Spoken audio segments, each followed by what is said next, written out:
Boa noite a todos. Que a paz de Jesus seja conosco. Todo ano que se reinicia, nós sempre somos desejosos que o melhor do melhor aconteça. Sempre fazemos planejamentos para aquilo que nós não conquistamos anteriormente, possamos então conquistar. E acreditamos que por um milagre, com a modificação dos números no calendário, a nossa vida possa vir a ser diferente. Isso motivou Carlos Drummond de Andrade a escrever um poema que eu acho um dos mais lindos dele, que se chama Receita de Ano Novo. Para você ganhar belíssimo Ano Novo, cor de arco-íris ou a cor da sua paz, Ano Novo sem comparação, como todo tempo já vivido, mal vivido ou talvez sem sentido, para você ganhar um ano não apenas pintado de novo, remendado as carreiras, mas novo nas sementinhas do vir a ser, novo até no coração das coisas menos percebidas, a começar pelo seu interior. Novo espontâneo que de tão perfeito nem se nota, mas com ele se come, se passeia, se ama, se compreende, se trabalha. Você não precisa beber champanhe e qualquer outra birita, não precisa expedir nem receber mensagens, não precisa fazer lista de boas intenções para arquivá-las na gaveta, não precisa chorar de arrependido pelas besteiras consumadas, nem pavamente acreditar que por decreto da esperança a partir de janeiro as coisas mudem e seja tudo claridade, recompensa, justiça entre os homens e as nações, liberdade com cheiro e gosto de pão matinal, direitos respeitados, começando pelo direito augusto de viver. Para ganhar um ano novo que mereça este nome, você, meu caro, tem de merecê-lo, tem de fazê-lo de novo. Eu sei que não é fácil, mas tente, experimente, consciente. É dentro de você que o ano novo cochila e espera desde sempre. Ou seja, a mudança não é de fora para dentro. O próprio Carlos Drummond de Andrade teve a grandeza de dizer que fantástico, magnífico homem que teve a inteligência de dividir o tempo em fatias a que se deu o nome ano. Porque a pessoa faz uma renovação, a pessoa faz um novo começo. É como semelhante à reencarnação. Você começa de novo. Mais 365, 366 dias para você tentar fazer melhor, mais bonito. Para você tentar ser diferente. É isso que nós imaginamos e é isso que nos motiva a começarmos cada ano com as esperanças redobradas. Mas o Espiritismo, que é uma doutrina sensata, que é uma religião que prega a fé raciocinada, nos ensina que não basta a gente esperar mudar o calendário, mudar os números para que tal fato ocorra. É necessário que façamos acontecer. E o que os homens buscam é a felicidade. Mas nós nos preocupamos, a que preço? Qual felicidade nós buscamos? Porque se nós perguntarmos a todos que aqui estão, o que é felicidade? Cada um vai responder uma coisa. Cada um vai dizer uma resposta. Para o glutão, para a pessoa que gosta de comer, é a comida. Para o materialista, é a posse. Para o sexólatra, é o sexo. Para a pessoa de bem, é a caridade. Para o espírito iluminado, é o amor. Então, cada um tem uma receita de felicidade. Mas os espíritos, eles nos orientam que a felicidade pode se dividir em 3 formas, 3 jeitos, 3 facetas, que nós possamos buscá-las para sermos melhores, para nós termos um guia mais fácil. Por isso que o primeiro tipo de felicidade que nós devemos buscar é sermos felizes com quem nós somos. Obviamente, sem estarmos plenamente satisfeitos.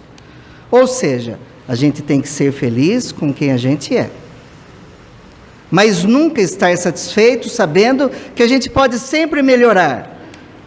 A verdade é se auto-amar. O grande problema da humanidade é a falta de auto-amor, que faz com que os homens deixem de alcançar os seus objetivos, mal direcionados, equivocados, buscando caminhos tortuosos.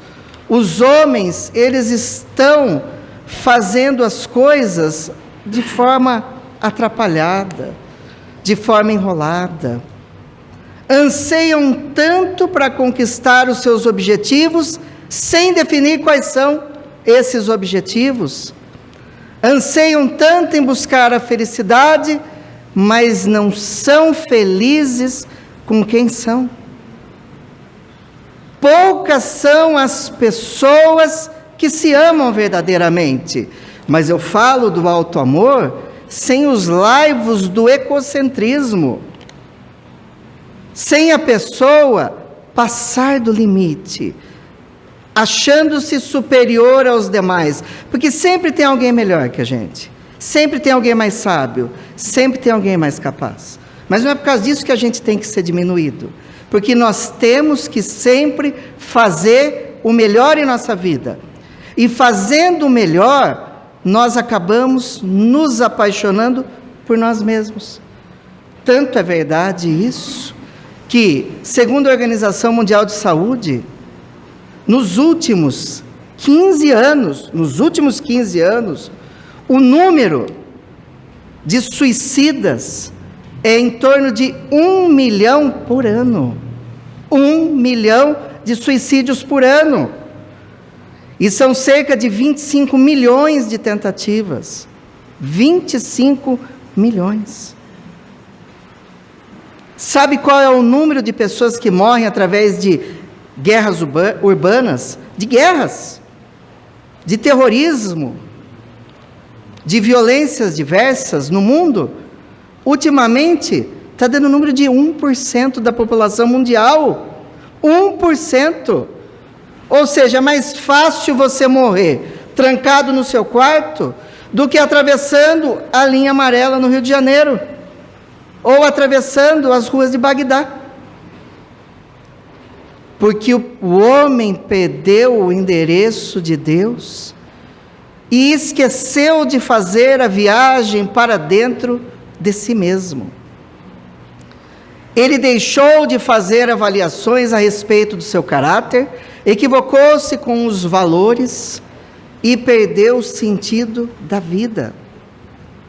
Nós precisamos nos auto-entender, burilar os nossos sentidos, buscar o reino dos céus, que não está aqui e acolá, mas dentro de cada um de nós. Jesus foi enfático e muito claro quando ele asseverou: vós sois deuses, podeis fazer o que eu faço e muito mais, mas a maioria de nós se porta como se fosse nada. Ele ainda asseverou: vós sois o sal da terra, vós sois a luz do mundo, vós sois o fermento. Tudo isso é para nós que ele falou, não é dele, é para nós. É por isso que nós temos que aparar as arestas das dificuldades e entender que nós podemos ser melhores hoje do que fomos ontem e amanhã do que estamos sendo atualmente. Hoje, o espírito que somos, que estamos na raça, no nível do grupo hominal, é uma evolução, uma vitória tamanha que o espírito alcança, porque nós somos criados por Deus simples e ignorante. Está lá no livro dos Espíritos. Nossa, mas o que é simples e ignorante? Aquela pessoa que não sabe ler e escrever? aquela pessoa do planeta primitivo, aquilo já estava muito evoluído. Simples e ignorante, para vocês terem uma ideia, no princípio da formação da Terra, para aqueles que iniciaram a sua encarnação no planeta terreno, que boa parte de nós começou a sua vida física em outros planetas e veio para a Terra, os espíritos mais antigos. No princípio a Terra era um tormento só. O solo tinha cerca de 3 a 4 mil graus Celsius. 100 graus é a temperatura da água fervendo na leiteira. Era de 3 a 4 mil graus Celsius. A temperatura, as águas eram tépidas, que quer dizer mornas, para muito quente. Foi aí que foi enviado o protoplasma para a Terra, que fomos nós, espíritos, fomos sendo enviados, simples e ignorantes. E a nossa primeira forma física foi uma forma unicelular, tais como as amebas. Hoje, o ser humano tem trilhões de células, mas nós começamos com uma.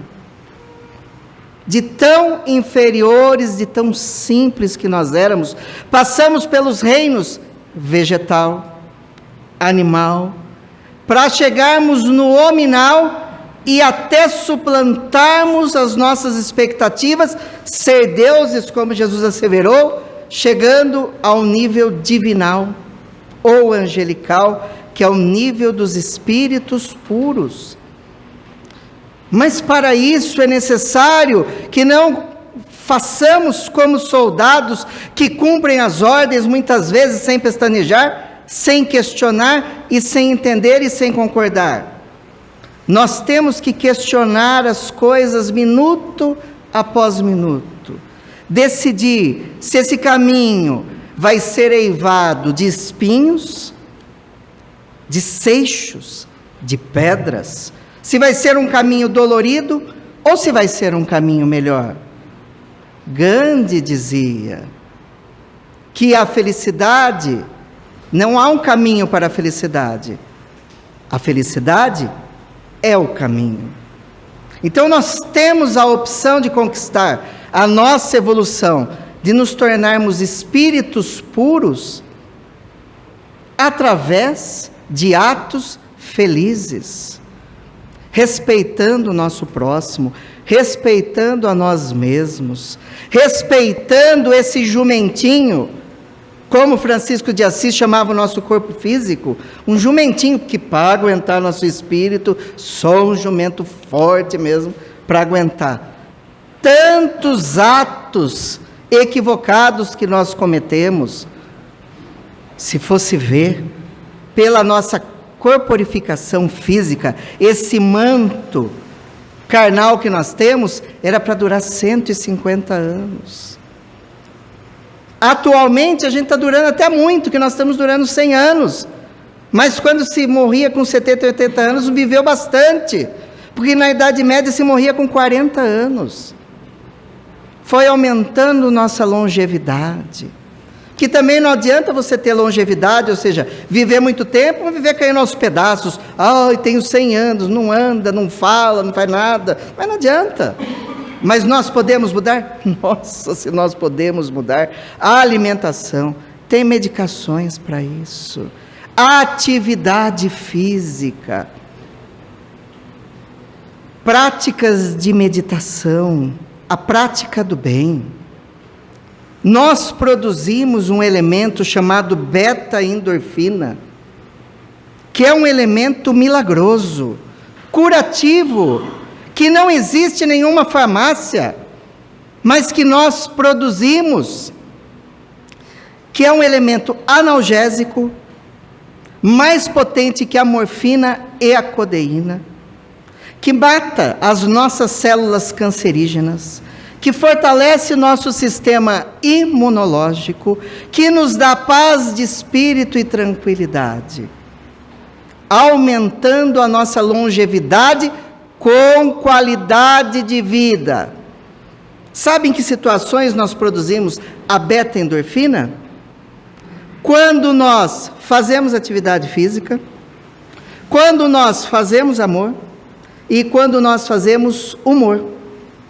Quando nós rimos, quando nós estamos felizes, sabe? Chorar de tanto rir, porque na Idade Média era proibido rir. Chorar de tanto rir, você era preso. Imagina, era um pacto com o demônio. Mas quando você chora de rir, você está produzindo beta-endorfina. Por isso que é bom você procurar o lado bom das coisas. Vai ler um livro? Leia um bom livro.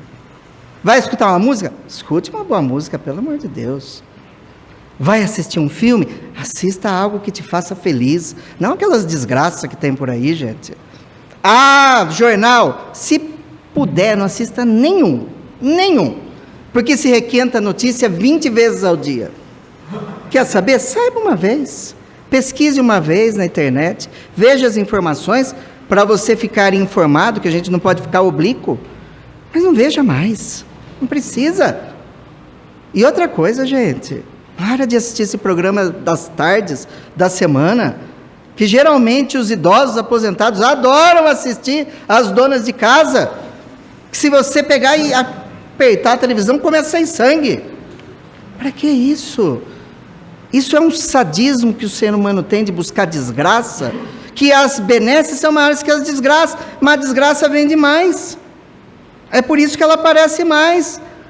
E se alguém fala do bem nos noticiários? Vai lá, presta atenção. Só desgraça, só corrupção, só morte, só isso, só aquilo.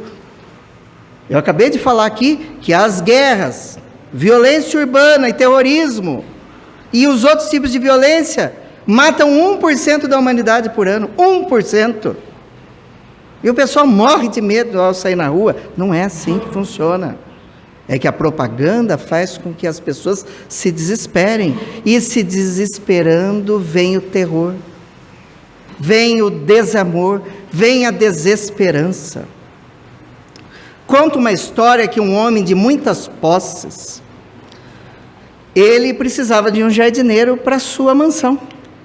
Imagina o tamanho dela, tinha que ser um bom jardineiro. Aí, após fazer algumas entrevistas, ele combinou com o jardineiro por telefone que aquele jardineiro teria os trabalhos a fazer. Gostou do porte, da conversa, combinaram no dia aprazado, o jardineiro chegou. Quando chegou, era um jovem de 17 anos, ele se assustou, achou que era um senhor, era um meninote. Falou, meu Deus, esse é o jardineiro que eu contratei? O menino chegou para trabalhar, parecia um cavalo trabalhando, no bom sentido. Que o cavalo, o burro, o jumento, eles trabalham demais, sem cansar. Ele fez o trabalho que tinha que ser feito num dia, magnífico. Aí, quando chegou no final, o dono da propriedade estava boquiaberto com o trabalho daquele moço. Aí o moço falou, posso usar seu telefone? Você vê que essa história não é da época do celular, é uma história antiga, né? Porque ele pediu para usar o telefone do patrão. O patrão não gostou muito e falou, pode usar. Ele então ligou para uma mulher falando, por favor, você está precisando de um jardineiro aí? Eu vi um classificado no jornal. A mulher do outro lado disse, mas eu tenho. Mas eu sou melhor que ele. É? Eu posso recolher o lixo. O meu jardineiro também faz, ela respondeu.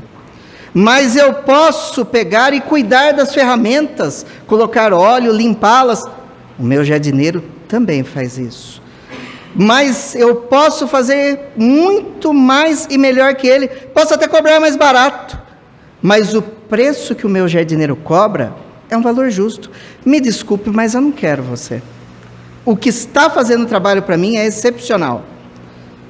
Terminou, colocou o telefone no gancho, e o patrão escutando. O patrão falou, pelo jeito você perdeu um cliente. Ele falou, imagina, perdi nada, ela é minha patroa. Eu faço serviço para ela.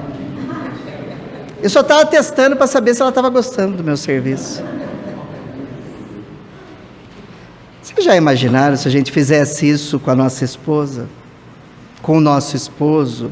Com o nosso filho, com a nossa filha? De vez em quando desse uma ligadinha para saber se estava tudo bem, se eles não queriam trocar.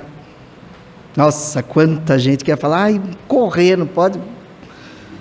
Porque nós não fazemos uma autoanálise de quem nós somos. Nós sempre queremos que o outro seja melhor, que o outro seja mais amoroso. Quantos reclamam da esposa que tem em casa? Mas são maravilhosos, né? Quantos reclamam do esposo que tem em casa? Ah, aquele lá não presta. Mas será que quem fala é melhor? Só o fato de você estar criticando quer dizer que você não é muito de bem. Porque você imagina uma pessoa dedicar a vida a você falar mal dela para outrem? Isso é horroroso e é muito comum acontecer, não é? Mas talvez você mereça, porque talvez você não ande sendo muito bem. Você não ande sendo muito bom. Vejam como aumentou as taxas de agressão à mulher e o feminicídio. Sabe por que isso? Falta de auto-amor das mulheres. Tem parte, obviamente, das autoridades, tem parte dos homens, que se achando muito fortes, muito machões, eles não aceitam a contrariedade, e tem parte das mulheres que não se amam, e que aceitam qualquer um na sua casa. Não é assim que funciona. Nós precisamos nos amar.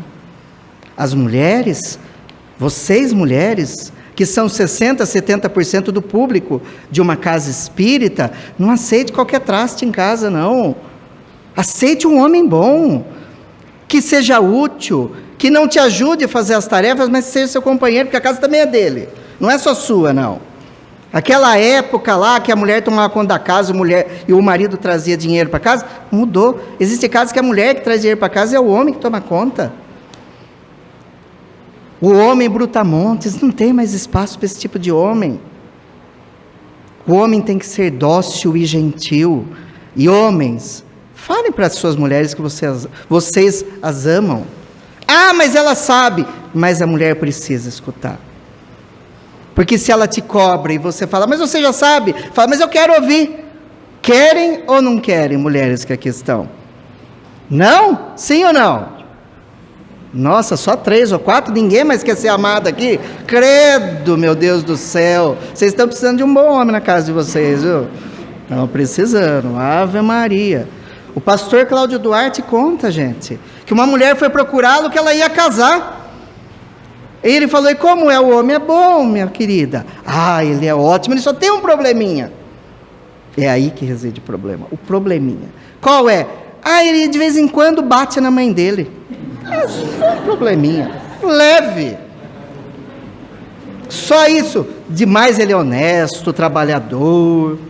Tá. O que o senhor acha? Ah, eu acho que você deve casar, minha filha. Não perca tempo, case amanhã. É verdade? Lógico, assim você liberta a mãe dele de apanhar. Quem vai apanhar é você, minha filha. Case com ele. Ela, ave pastor. Pois é você que vai apanhar. Ela não casou, obviamente, não é? Mas precisava de alguém para falar, porque ela não tinha acordado. É só um probleminha, só bate na mãe. Se bate na mãe, vai bater nela também. Porque não tem respeito a quem está do seu lado. Respeitem-se, amem-se. Para vocês terem uma ideia, a coisa é muito séria.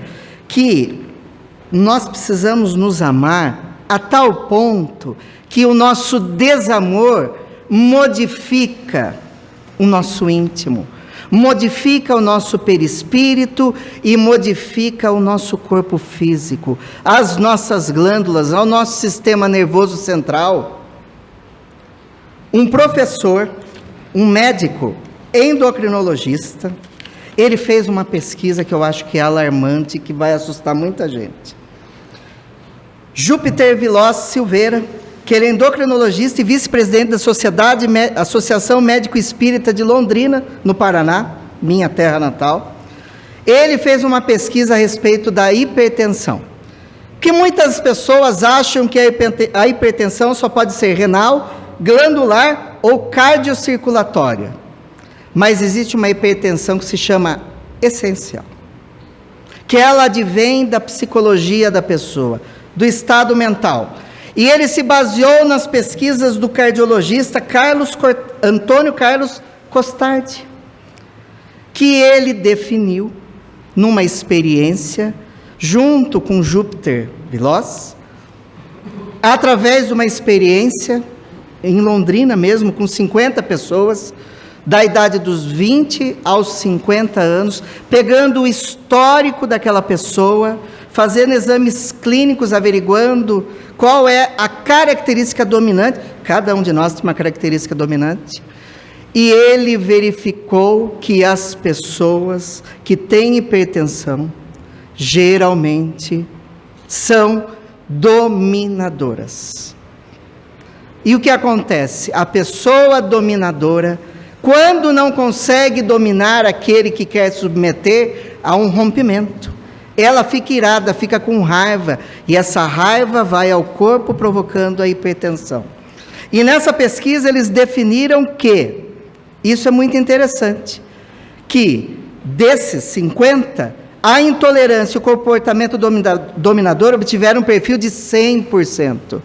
Todos os 50 que tinham hipertensão, todos eles tinham caráter dominador. Todos.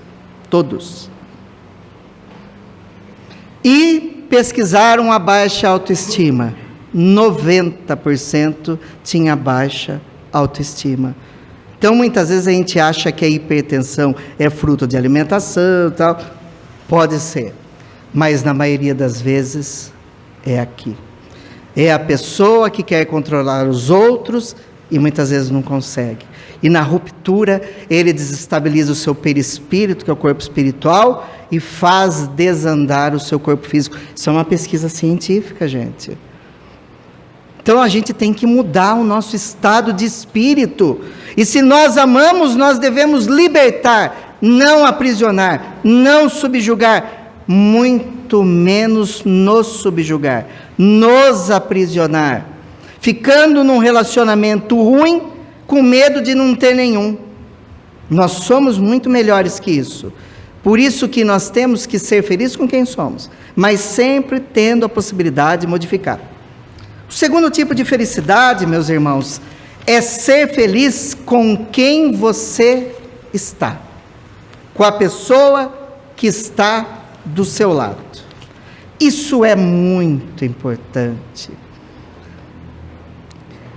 Muitas vezes nós reclamamos que a pessoa que está do nosso lado não é feliz, que nós não somos felizes com a pessoa que está do nosso lado. Mas nós temos que plantar a semente da felicidade, em primeiro lugar, dentro do ambiente doméstico.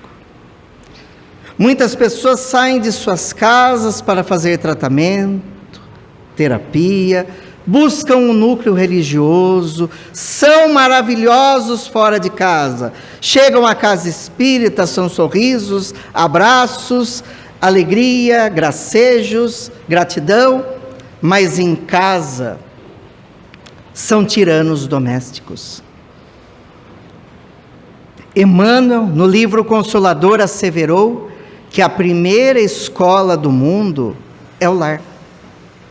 E é no lar que nós devemos entender que a maior transformação da nossa vida deve acontecer. Como nós somos espíritos que temos muitos débitos de existências anteriores, não raro, e em verdade com muita frequência, os nossos maiores inimigos de existências anteriores estão no seio da nossa família. Estão no seio da nossa família. Porque nós precisamos aprender a nos amar.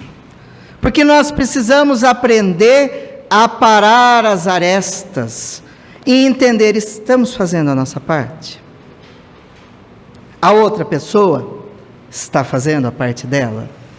Tudo vem do diálogo, tudo vem da questão da autoestima, tudo vem da questão da honestidade.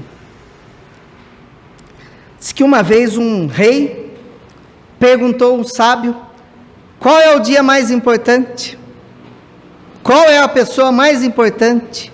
E qual a missão mais importante? Perguntasse a qualquer um, diria 1 milhão de coisas, não é? Mas o sábio disse: o dia mais importante é hoje. A pessoa mais importante é quem está ao seu lado. A missão mais importante é fazer essa pessoa feliz. Esse é o nosso objetivo. E quanto estamos trabalhando para isso?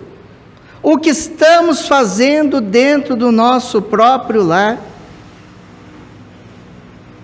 Nós precisamos entender que nós não dependemos de pessoas para sermos felizes, porque nós temos que entender que a felicidade tem que vir de nós mesmos, as pessoas nos ajudam, mas ser feliz é uma conquista íntima, inalienável, intransferível, é uma conquista particular, mas que se nós fizermos esforços hercúleos, todos serão felizes debaixo do mesmo teto. A agressividade, isso não faz um lar feliz. A verbalização negativa, existem pessoas que só conversam aos gritos, que só falam palavrões, que só ofendem. Quantas crianças que têm transtornos, porque os pais provocam esses transtornos nos seus filhos. Filho vem com o boletim escolar, porque nós colocamos no coração de nossos filhos o sucesso, mas nós esquecemos de ensinar-lhes o fracasso, porque a vida não é feita só de sucessos, a vida é feita de sucessos e fracassos, não é uma linha reta, é uma linha que tem altos e tem baixos, altos e baixos, e a nossa luta é por ter mais altos do que baixos, mas nós temos que ensinar os nossos filhos, talvez uma lição que nós não aprendemos, que nós iremos fracassar. Muitas de nossas crianças mimadas, mimadíssimas, transformam-se em crianças nos primeiros anos, passam a ser aborrecentes e partem para a geração mimimi ou nem trabalham, nem estudam. E são a geração que não sabe dizer um bom dia, uma boa tarde, boa noite. Por favor, muito obrigado. Não sabe fazer isso, porque acham que o mundo está à sua disposição, porque não teve tutores a delimitar os seus passos e a lhes ensinar valores. Isso é amor. Isso é prodigalizar a felicidade dentro do seio do lar. E nós precisamos fazer isso. Nós temos necessidade premente de fazer isso, para que os nossos filhos sejam felizes.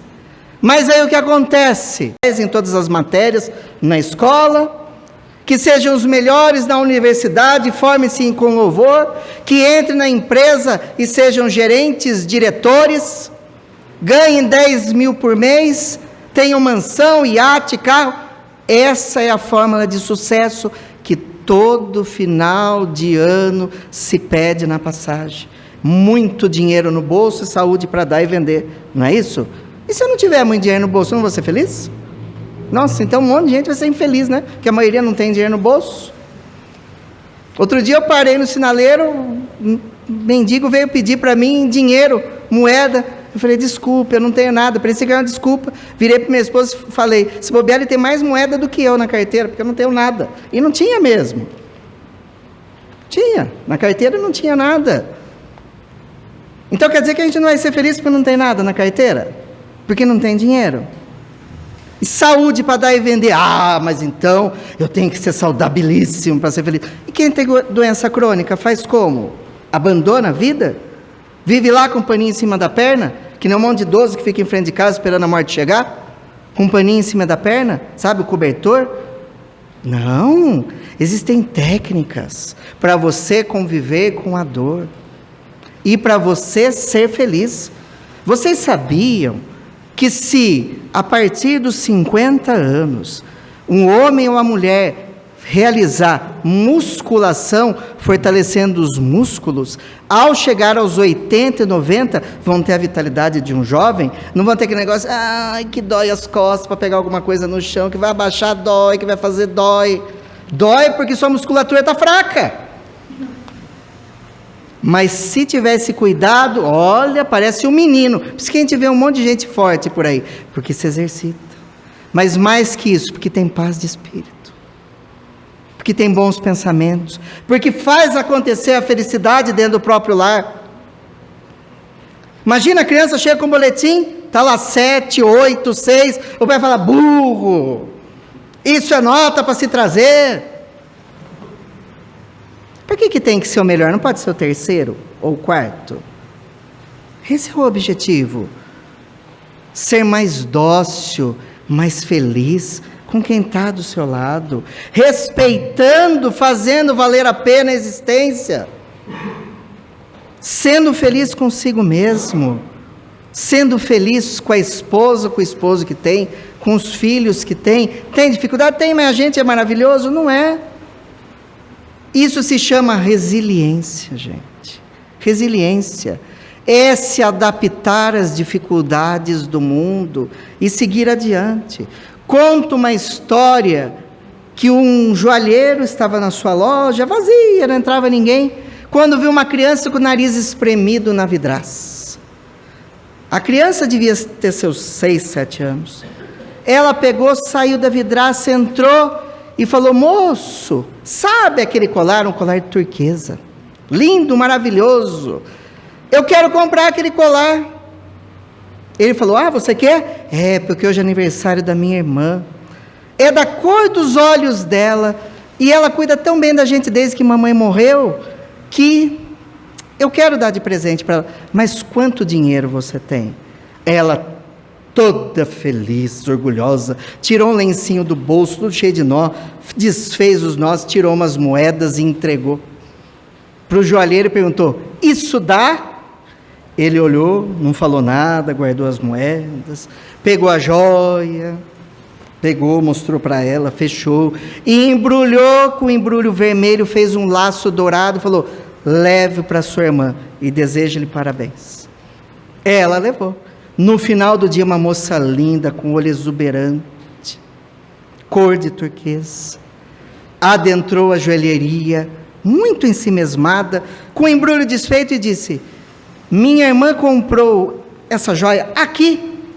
Ele olhou e falou, sim, e começou a arrumar o embrulho da joia. Mas como ela comprou? Ela não tinha dinheiro para comprar uma joia dessa. Quanto foi que custou essa joia? Ele disse, o negócio entre o comerciante e aquele que compra, a gente não fala, é secreto. Ela falou, mas ela não tinha dinheiro para comprar essa joia, como é que o senhor vendeu para ela? Ele então arrumou o embrulho, colocou o lacinho, entregou para ela, falou, em primeiro lugar, feliz aniversário, minha filha, você merece por tudo que você faz. E em segundo lugar, ela pagou o preço mais caro que alguém pode pagar. Ela falou assim, qual? Ela deu tudo o que ela tinha, tudo. Vai com Deus, minha filha. É por isso que para a felicidade de quem está do nosso lado, nós temos que dar tudo que nós temos, tudo. O professor Pachecão, ele nos fala a respeito de mexer com gente. Eu quero que vocês escutem essa mensagem, porque ela é muito linda. Qual é a coisa mais difícil de se fazer nesse mundo? Mexer com gente. E por que é tão difícil mexer com gente? Porque as pessoas não são controláveis, as pessoas são lideráveis. Quer passar raiva? Tente então controlar alguém. Em certos momentos, nem o GPS te dá o local exato onde esse alguém está. É isso. Feliz aquele que aprende a admirar e não invejar, seguir, mas não imitar, elogiar, mas não bajular, liderar, mas não manipular. O problema do mundo de hoje é que as pessoas inteligentes estão cheias de dúvidas e as pessoas idiotas estão cheias de certezas. E lembre-se, sempre existem 3 tipos de pessoas. As que te ajudaram nos momentos difíceis, as que te abandonaram nos momentos difíceis, as que te colocaram em momentos difíceis. Agradeça pelas pessoas que nunca desistiram de você. As pessoas podem ouvir as suas palavras ou ler o que você escreve, mas vão sentir mesmo as suas atitudes. Não é a aparência que conta, meus caros, é a essência. Não é o dinheiro, é a educação. Não é a roupa, é a classe. Eu gostaria que todo mundo pudesse se tornar rico, famoso e fazer tudo o que sonha, para que pudesse então perceber que essa não é a resposta. Ressentir é dar voz à dor outra vez. E sobre mágoas e ressentimentos, melhor é colocar a pedra do esquecimento. Nunca mostre suas feridas a quem você não confia, pois o sangue atrai tubarões. Seja grato e não espere recompensa pela sua bondade.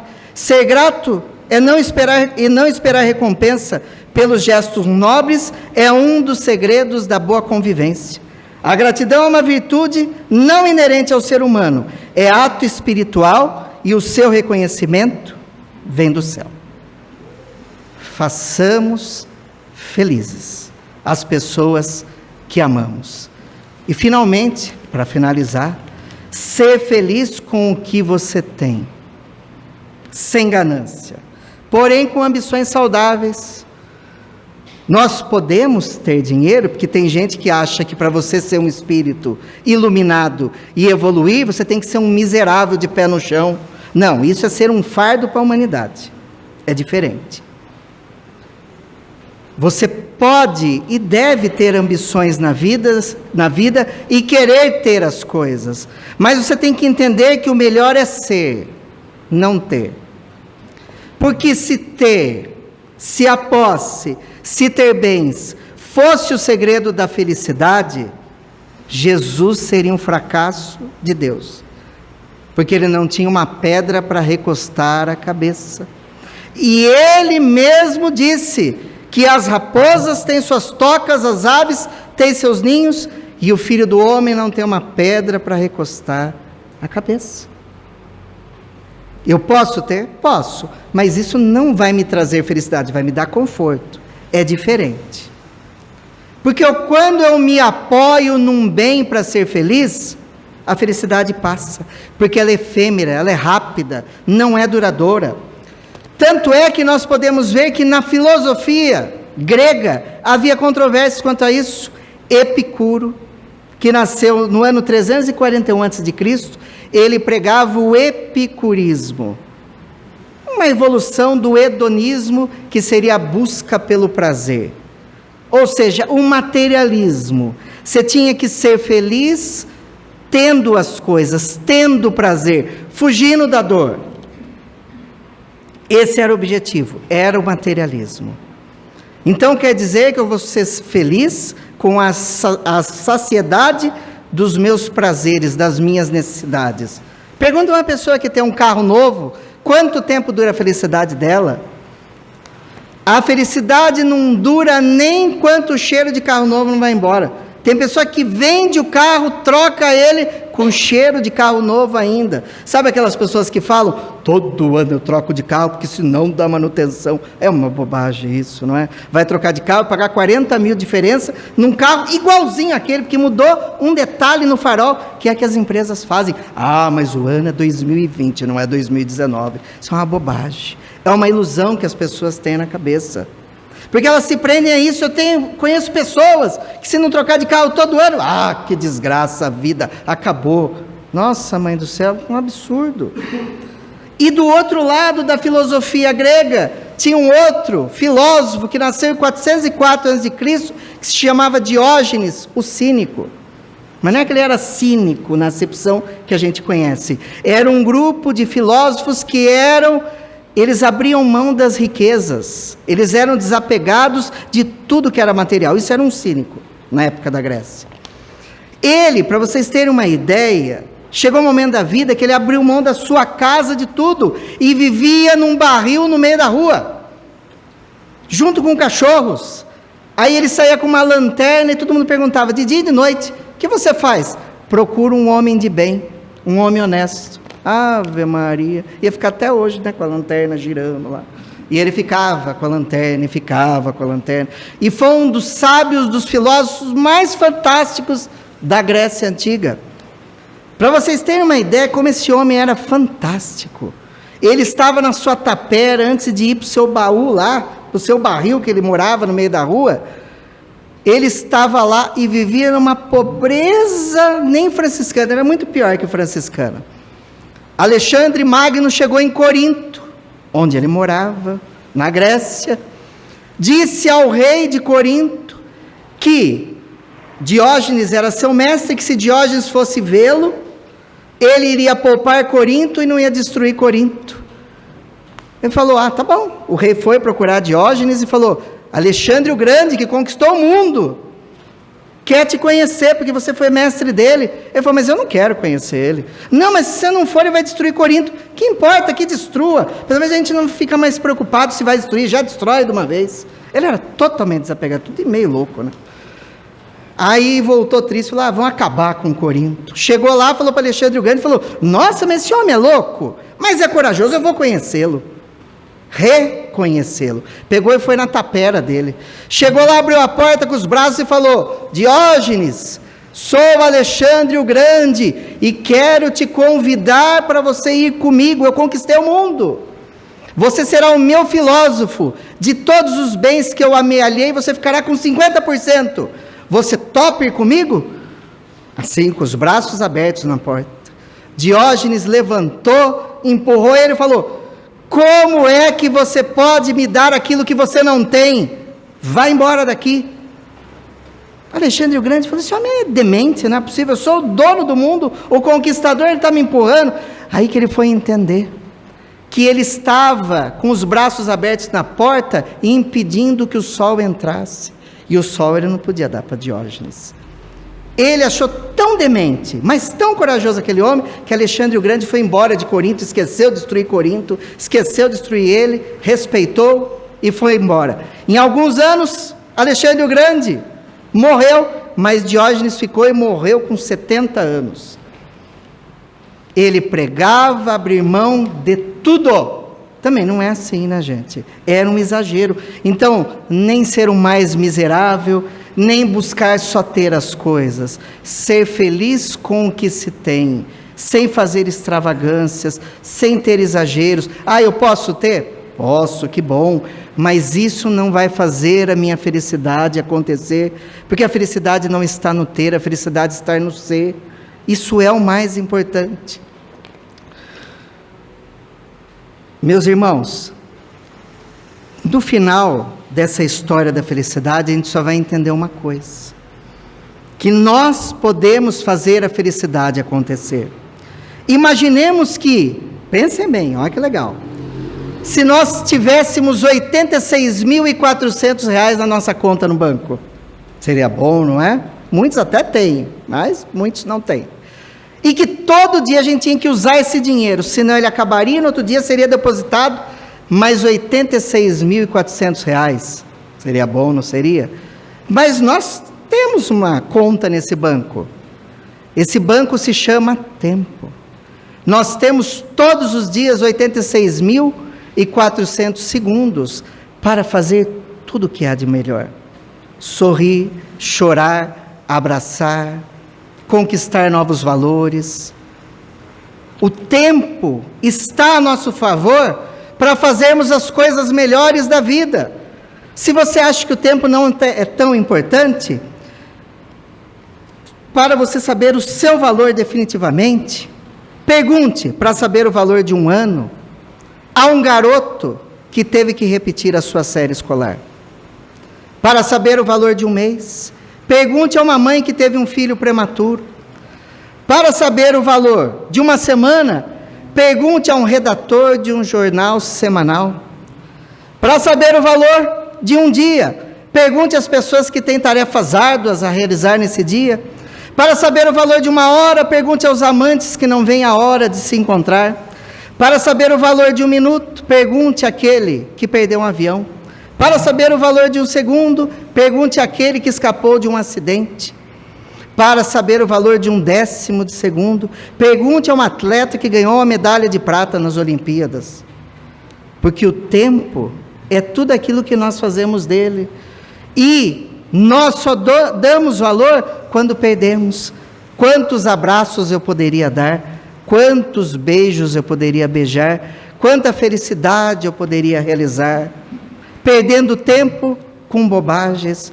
Porque o ontem é história, o amanhã é um mistério, e o hoje uma dádiva. Por isso se chama presente. Vamos aproveitar o presente como uma dádiva e fazer o melhor do melhor acontecer. Muito obrigado a todos, que Deus os abençoe. Obrigado.